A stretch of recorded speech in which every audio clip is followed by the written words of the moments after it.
Yesu nashimwe inshuti za Berwa TV, nizere ko muri amahoro, natwe turi amahoro, turashima Imana. Nta gikuba cyacitse muri twe, nta n'igikuba cyacitse mu bacu. Imana y'amahoro nibishimirwe. Imana yumve ko tuyishimye ko turi amahoro, kandi nta n'abashuti ba Berwa TV batubwiye yuko hari ikibazo cyabaye, ariko dukunda kuvuga ngo nawe bitameze neza mukomere. Ntabwo twabaza Imana ngo uragira ute, nibwo bumana bwayo. None bishobora kwanga, ariko ejo bikemera, kuko niyo ifite urufunguzo rw'ubuzima bwacu.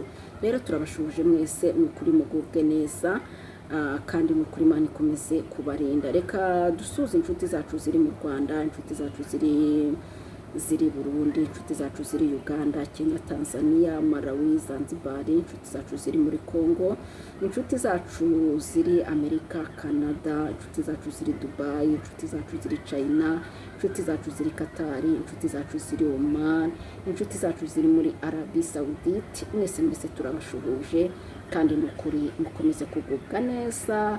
Nukuri turabakunda kuri Berwa TV, kandi nukuri mama Berwa arabakunda. Nkuko bisanzwe rero tuje mu ijambo ry'Imana. Reka tubanze twiragize Imana y'amahoro iba yaturinze, kugira ngo tubashe gusenga no kumva ijambo ry'Imana dufite imitima ikeye kandi iboneye. Mana, mu izina rya Yesu Kristo, nyakubahwa Imana y'amahoro n'urukundo, Imana y'ubuntu bwinshi, Imana y'imbaraga n'imbabazi, Imana data ari mu isi n'ijuru, duciye bugufi cyane ngo amaraso yawe natweza dutunganye, adukureho umugayo. Abangana uko turakwinginze, turaguhendahenze, nyemerera n'ukuri byiringiro bizima, njyewe ugiye kuvuga ijambo ryawe, ntaba ari njye, ahubwo amaraso yawe anyeza ntunganye, ndetse n'abagiye kuryumva bose amaraso yawe n'ukuri abeza batunganye. Ntaba ari njye, ahubwo ururuka wivugire, ndetse n'abaryumva be kuryumvira muri bo, baryumvire muri wowe. Urakoze, urakarama, mbyambaje nizeye izina ryawe ryera, amina. Reka dusome ijambo ry'Imana dusanga mu byakozwe n'intumwa. Ijambo ry'Imana dusanga mu byakozwe n'intumwa 12. Turasoma n'umurongo wa mbere tugeze ku wa gatandatu. Turavuga ngo turavuga ngo Herodi ashaka kwica Petero, marayika aramukiza. Nuko muri icyo gihe umwami Herodi afatira abo mu itorero bamwe kubagirira nabi, yicisha Yakobo inkota, mwene se wa Yohana. Abonye ko anesheje Abayuda, ariyongeza afata na Petero. Icyo gihe hari mu minsi y'imitsima idasembuwe. Amaze kumufata, amushyira mu nzu y'imbohe, amuha abasirikare 16 kumurinda, 4 agira ngo azamushyire abantu Pasika ishize. Nuko Petero arindirwa mu nzu y'imbohe, ariko abitorera bagira umwete wo kumusabira ku Mana. Herode yari bumusohore iryo joro. Petero yari yisinziriye hagati y'abasirikare bamurinze. Mwakire neza ijambo ry'Imana. Ngo uyu Herodi ngo yafatiriye abitorero bamwe kubagirira nabi. Afata uwo bise Yakobo, aramwica biremera, asingira na Petero ngo amwice. Ariko ngo abitorero birashoboka yuko bajyanye Yakobo, abitorero bakibwira ko ari ibintu bisanzwe. Ariko bamaze kubona yuko basingiriye na Petero, uyu Herode asingiriye na Petero, ijambo ryatubwiye ngo nuko abitorero bagira umuhati wo gusengera Petero ava mu nzu y'imbohe. Aba bitorera ahantu batari kugeza ingemo, aba bitorera ahantu batari guhinguka, kuko ijambo ryatubwiye ngo Herodi afatira bamwe mu bitorero kubagirira nabi. Bivuze ngo n'undi muntu wese wari kugenda akurikiye Petero nawe yari kwasiga ubuzima. Ariko baza kuvuga bati hari imbaraga ntakumirwa. Baravuga bati reka dusenga Imana. Ngo barasenga mu ijuru, barabaza bati abitorero ko basenze habaye iki? Ngo bahuza umutima, bahuza umugambi, barasenga. Baravuga bati abitorero ko batabaje habaye iki? Bigenze gute? ngo marayika rururuka mu ijuru bamenya ikibaye, baravuga bati Yakobo yarapfuye, ab'itorero bari kurizwa nuko na Petero agiye gupfa.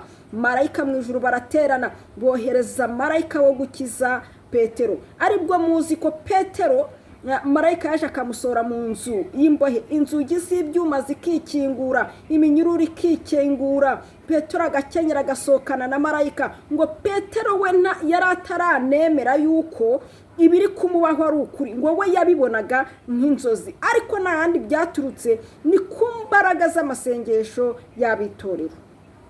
Ntabwo ibihe iyo ubona ibihe bitameze neza ntabwo usakuza, ntabwo abitorero basakuza, ahubwo bafata umwanya bagasenga, bakabaza Imana amakuru, bakamenya amakuru, bagasenga Imana, bakinginga Imana, bagahendahenda Imana. Imana akaba ariyo igira icyo ikora kandi Imana ikitamurura.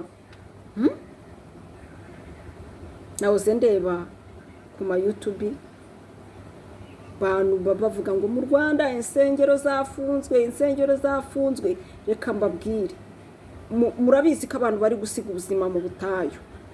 Murabizi yuko insengero ziri mu Rwanda, murabizi neza yuko harimo n'izidahuza.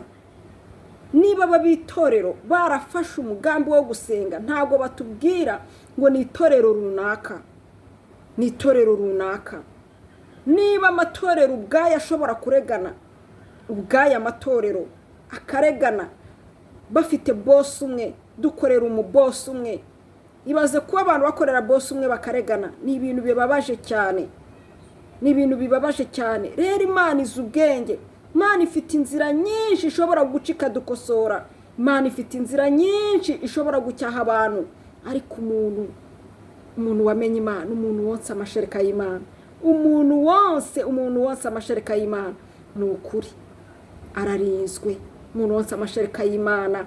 Ntabwo korona yaraje turakomeza turasenga, guma mu rugo yaraje turasenga. Nta kintu umuntu wonse amashereka y'Imana, umuntu wasomye agasogongera agashira inyota, ibyo muri uru rugendo nta kintu na kimwe kizamusubiza inyuma. Kuba atabona hasengera mu rusengero ntabwo bizakuraho ukazasenga Imana. Kuba atabona havuga ubutumwa ntabwo bizakuraho ukazavuga ubutumwa. Azavuga ubutumwa mu gipangu, azavuga ubutumwa kuri telefone, azavuga ubutumwa, ntabwo azabura uko avuga ubutumwa. Ni ukuri. Ariko se turebe, dusubiza amaso inyuma, dusenga Imana igira icyo ikora. Dusaba itorero baze dusenga Imana, dusengere mu kuri no mu mwuka. Iyo urebye amatorero ari mu Rwanda, ariko wagaruka mu buzima busanzwe, ni amatorero ibihumbi n'ibihumbagiza, ukavuga uti se aya matorero umumaro uko angana niko umumaro wayo cyangwa inyungu, niko ubutumwa, niko afite, uko angana niko afite ubutumwa, niko akora, niko hari icyo yakoze mu bwinshi bwayo. Amaziki wanasubiza inyuma amaso ukakibura, wasubiza inyuma ubwinshi bw'amatorero ukibaza umumaro wayo ukayabura. Nuko nyine harimo ababigenderamo, harimo rubanda rugufi tubigenderamo, hari abakristo tubigenderamo turimo gusenga, ariko uyishubije inyuma ubwinshi bw'amatorero hari mu gihugu cyacu cy'u Rwanda, wasubiza inyuma n'umumaro wayo urawubura. Impamvu mvuga ngo urawubura, abasambanyi ni benshi, abajura ni benshi, abicanyi ni benshi, divorce ni nyinshi ku bantu bo mu itorero. Basi niba imirimo y'iterambere mu bantu, amatorero nta n'ikintu ari kubafasha kubw'iterambere no kubw'ubutumwa bwiza, nta buhare.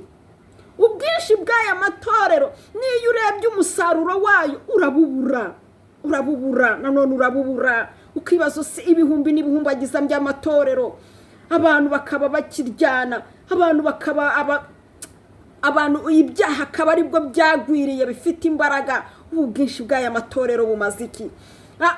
Niba umuntu yarashinze idini cyangwa yarashinze itorero, akaba amaze imyaka 15, imyaka 10 ashumbye itorero, ariko utamubaza uko yasanze abakristo ariko bakiri, ahubwo barasubiye inyuma. Nta mupasiteri wamanutse ngo abigishe no gukora akarima k'igikoni, nta mupasiteri wababwiye ati mureke twihangire umurimo, nta mushumba wavuze bati mureke ducuruze, nta n'uwabigishije korora urukwavu. Uko yamusanze akaba ariko akiri. Ubwinshi bw'aya matorero nabwo dukwiriye kubyibazaho, ubwinshi bw'aya matorero tukareba n'umumaro wabwo mu buryo bw'umwuka no mu buryo bw'umubiri. Erega Imana ifite uburyo ireberera aba bantu bayo, ifite niyo mpamvu uvuga ngo umuntu wanse amashereka akamenya nk'agasogongera wamenye Kristo nk'umwami n'umukiza, umuntu wamenye Imana Data, ntabwo yagakwiriye kuba arimo no kuvuza induru.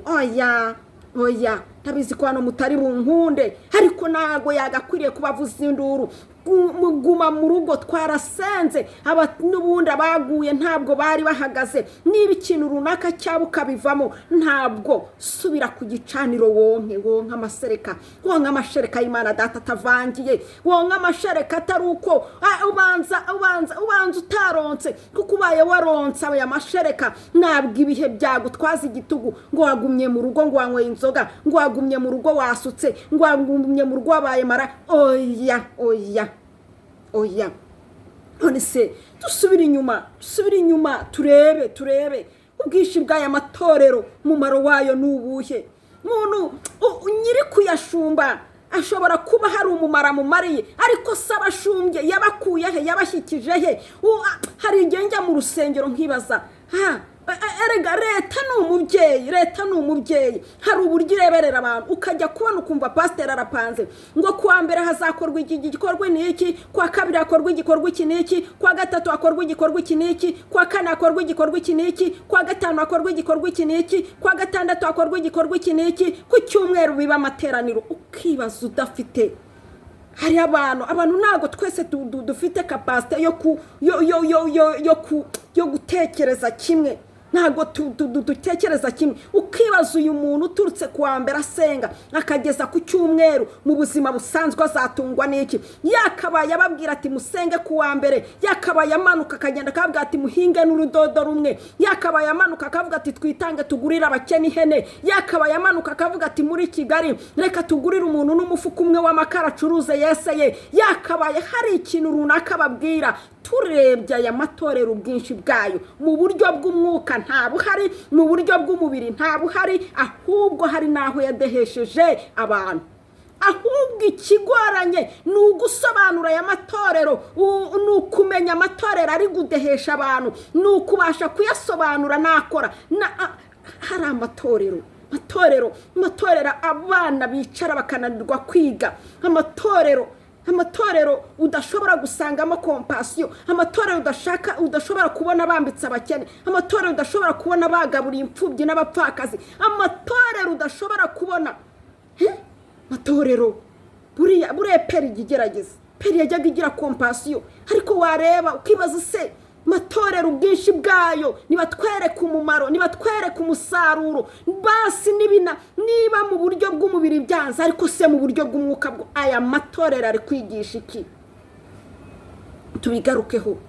Noneho mu butayu abantu bigishijwe kubaho mu buzima bw'Imana. Urebye neza wasanga abantu barigishijwe kubaho mu buzima bw'Imana, nuko tutabasha gusobanura ngo Imana izaha abantu umugisha, kandi ijambo ryarambwiye ngo umuntu azahabwa umugisha n'imirimo y'amaboko ye, ariko barabigoretse kugira ngo abantu babe ingwate zabo, kugira ngo abantu babe imbata zabo. Baravuga ngo Imana ngo ukora ibi Imana iguha umugisha, ngo ukora Imana iguha umugisha, ngo gusenga kwenshi nibyo ngo niko guhesha umuntu umugisha. Umuntu aha ijambo ryarambwiye ngo Imana izaha umugisha imirimo y'amaboko yacu. Kuwa mbere umuntu aragishiru, kuwa kabiri akajya hehe, kuwa gatatu akajya hehe. Ni byiza, ariko si igihe cyo gukora ni ikihe? Ni iki mushumba wigishije abantu? Ni hehe wakuye abantu? Subira inyuma wisuzume, uvuga uti basi hari uwavuye hagera hakubwanjye, mu buryo bw'umwuka ndetse no mu buryo bw'umubiri. Umuntu agomba gushumba abantu mu buryo bubiri, mu buryo bw'umwuka ndetse no mu buryo bw'umubiri. Imana idufashe kandi tugirire neza. Mana, mu izina rya Yesu Kristo ndagushimye nyakubahwa Imana y'amahoro, wabanye nanjye muri iri jambo,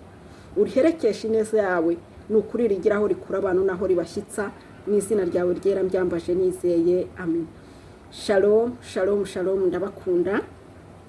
niba unyuzwe n'ijambo ry'Imana kora subscribe, share na comment, tujye tubana mu ijambo ry'Imana rya buri munsi na mama Berwa. Ariko dukunda kuvuga ngo ntukabikore nk'umuhango. Niba wumva ari aho uvuye naho ugannye ni ukuri, niba wumva ari aho uvuye naho ugannye kora subscribe. Imana ibampera umugisha. Shalom.